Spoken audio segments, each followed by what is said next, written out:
Hello students, welcome to our class. Today we are going to discuss about the biotechnology.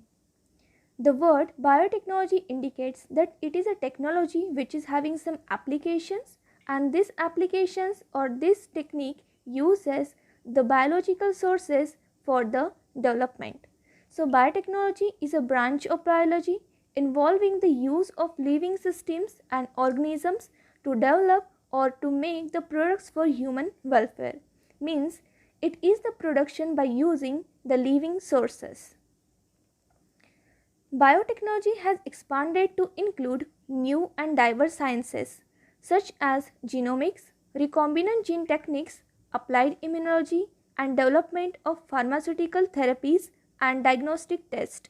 So, biotechnology doesn't mean that it is only dealing with the production of products by using living organisms, but it is also a thing that is important in repairing genetic defect in many organisms. So, biotechnology is the study in the level of gene. So, it can repair a defective gene and it can produce a good products by using the living sources such as microbes. The term biotechnology was first used by Carl Erecki in 1919, meaning the production of products from raw materials with the aid of living organism. In short, biotechnology is the technique that uses the living sources for the production of variable products that are important for the human. So the advanced definition of biotechnology is given by EFB, that is European Federation of Biotechnology. According to them, the biotechnology is the integration of natural science and organisms, cells, parts thereof and molecular analogues for products and services. Means it is an integration, it is a combination of natural science with the technique of using living sources. So by using the living sources we can produce a good products. It is nothing but a biotechnology. So traditional biotechnology uses or having the applications in agricultural and breeding processes, such as it improves the trait and causes the trait variation with the greater improvement. For example, the increasing in sugar quality in sugarcane, increasing in fiber quality in cotton. So this is called agricultural breeding programs. It is also having the applications in food technology, such as it transfer the one type of food into the another. For example, milk can be converted into the cheese, paneer, curd, etc. Then there is also formation of modern biotechnology, which is having the applications by the ways like gene cloning, genetic engineering, recombinant DNA technology and so on. One of the most popular method in today's life is in vitro fertilization, that is called IVF. It is having great importance in the case of sterility. Let's talk about the principle of biotechnology. So, principle of biotechnology included sub branches like genetic engineering. So, genetic engineering is nothing but the technique to alter the chemistry of genetic material like DNA and RNA. If your genetic material like DNA and RNA is having some defect, then your gene can be repaired with this technology. So, to introduce this into another organisms and thus change the phenotype of the host organism. That means if you are having a healthy gene for particular disease and someone in your family is having the defective gene for that particular disease, so we can repair the disease in your family member by introducing your gene by making its copy to the your family member, so that family member can be also the normal one. So this is called genetic engineering. Then second principle is adequate maintenance of sterile condition. Means we have to improve the bacterial source which is good, which can be produce a good products for your human welfare. Means we will increase the amount of good microbes by giving them the good growth condition, and we will avoid the contamination. That means the good bacteria will develop only, the bad bacteria will not develop in the sterile condition. So this is called adequate maintenance of sterile condition. that is to support the growth of only the desired microbes or eukaryotic cells in a large quantities for the manufacture of biotechnological products like antibiotics, vaccines, enzymes, etc. Genetic engineering includes the creation of recombinant DNA by combining desired genes, gene transfer, maintenance of DNA in the host and gene cloning. The basic steps in the genetic engineering can be summarized as identification of DNA with desirable genes, introduction of the identified DNA into the host, maintenance of introduced DNA in the host, and transfer of DNA or gene into the progeny. Means we have to identify the DNA, and firstly we have to screen the gene which is useful for our transformation, and that gene is selected and introduced into the defective organism to repair its defect. So the term recombinant DNA technology, for the first time it is coined by the Stanley Cohen and Herbert Boyer, were the first scientists to form or to transplant the genes from one living organism to the another, a fundamental discovery for the genetical engineering. Thousands of products have been developed on the basis of their work, including human growth hormone and hepatitis B vaccine. So, Stanley Cohen and Herbert Boyd were the two scientists who invented the recombinant DNA technology, and they have worked on this technique, and they produce and they form the human growth hormone and hepatitis B vaccine in the world for the first time by using recombinant DNA technology. The recombinant DNA technology is the joining together of DNA molecules from two different species. Underline the word, that is joining together of DNA molecules from two different species. Here we are taking two different species and the DNA of two different species is joined together, and that is called recombinant DNA. The recombinant DNA molecule is inserted into a host organism to produce new genetic combinations that are of value to science, medicines, agriculture and industry. So, that recombinant DNA is introduced into the host for the multiplication, and that host will multiply the DNA and it will be introduced in the variable organisms to clear their defects. So, recombinant DNA technique is used in genetic engineering that involves the identification, isolation and insertion of the gene of interest into a vector such as plasmid or bacteriophage to form a recombinant DNA molecule, and production of large quantities of that gene fragments or product encoded by the gene.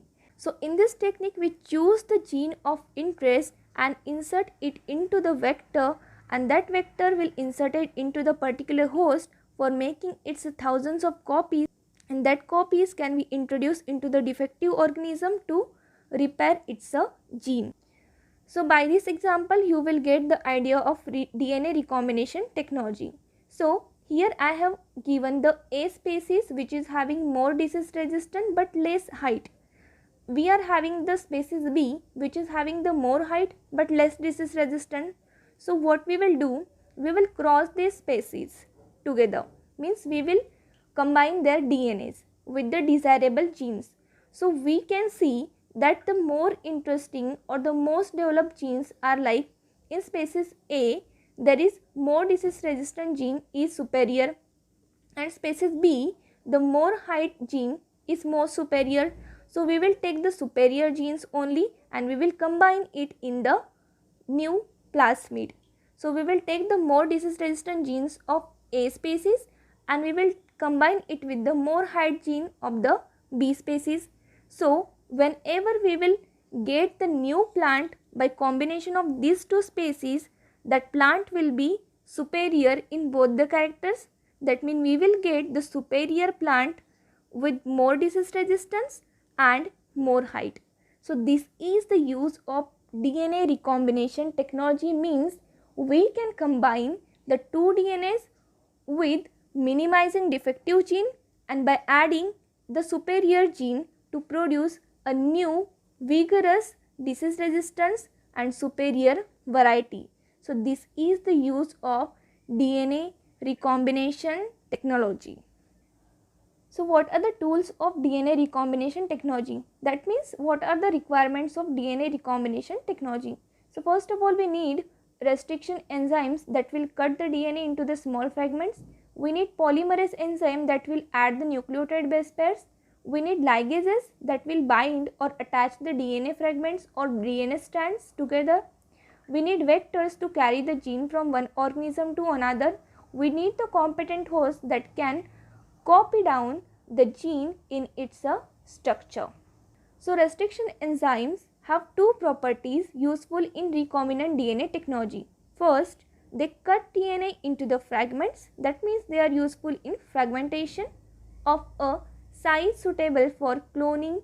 That means it will not cut the DNA in very small fragments or in very large fragments. It will cut the DNA into such size that it will get transferred from one organism to another and it will be suitable for the cloning. That means for making the variable number of copies. And secondly, many restriction enzymes make staggered cuts that create single stranded sticky ends. So means whenever it will cut the DNA, it will make their staggered cuts. At these staggered cuts, there will be single stranded sticky ends.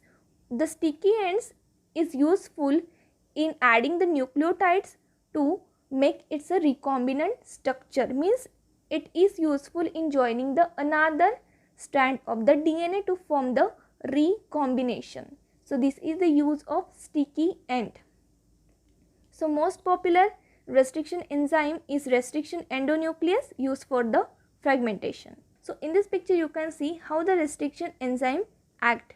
So here we are having two DNA strands. So the restriction enzyme is applied in the first step and then it causes the sticky ends with the single strands, and up to the single strand in the third step the both strand gets combined with each other by addition of nucleotide base pairs, and both the strands are getting now combined with each other and forming a recombinant DNA structure.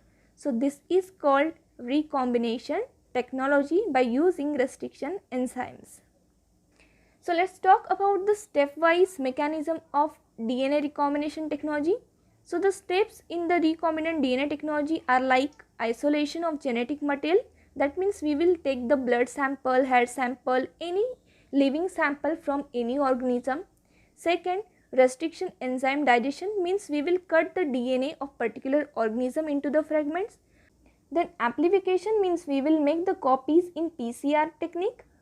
Then ligation means we will join the two DNA molecules together to form their combinations. And insertion of recombinant DNA into the host means we will insert the recombinant DNA into the host for the further transfer. So in this picture you can see the whole process of DNA recombination technology. So this is the human cell. You can see the circular structure is nothing but a human cell, and we have taken the DNA from this cell, and this DNA cut with the restriction enzyme and it is now fragmented, and after the fragmentation we have selected the desirable gene, which is the gene for insulin. That means we have to produce or we have to take the insulin gene from the human cell. So we have taken our insulin gene, and now we have taken the bacterial organism that is called E. coli to make the copies of our desired DNA or to form the recombinant DNA. So we will take the vector from bacterium E. coli. So we have taken the vector. This is called plasmid vector. We will introduce our desired gene. So now this vector is cutted here. We have cut this vector by using restriction endonuclease, and the gene is inserted into the vectors, and here we get our recombinant DNA, and now this recombinant DNA is introduced into the host organism, that is E. coli, and this E. coli will help us to multiply the desired DNA copies by using PCR. So from 1 to 2, 2 to 4 and 4 to 8 we get the multiple copies of our desired product, and this gene will inserted into the particular organism which now these copies of genes are ready to introduce into the another organism which is having a deficiency for insulin gene, and we can repair their disorder by treating them with the gene introduction technology. So let's talk about the applications of biotechnology. So biotechnology is useful in the production of vaccines, antibiotics, pest resistant crops, not in the pesticides. It is useful in the pest resistant crop, means crops are getting pest resistant. There is no application for the chemical synthesis of pesticide. The biotechnology deals with the producing the plants with the pest resistant quality. It also applicable in plant and animal breeding, biocatalyst, fermentation, microorganisms and bioremediation. So these are some applications of biotechnology. The biotechnology is also useful in the kitchen like production of dhokla, curd, jalebis, etc. So this is traditional biotechnology, and it is also having the applications in the genetic engineering and modern sciences like DNA recombination technology, gene cloning and genetic transfer or transgenesis. So this is all about the recombinant DNA technology and biotechnology. Thanks for watching. If you like this video, please don't forget to like, subscribe and share with your friends and all needy ones. Keep growing, keep learning. Thank you.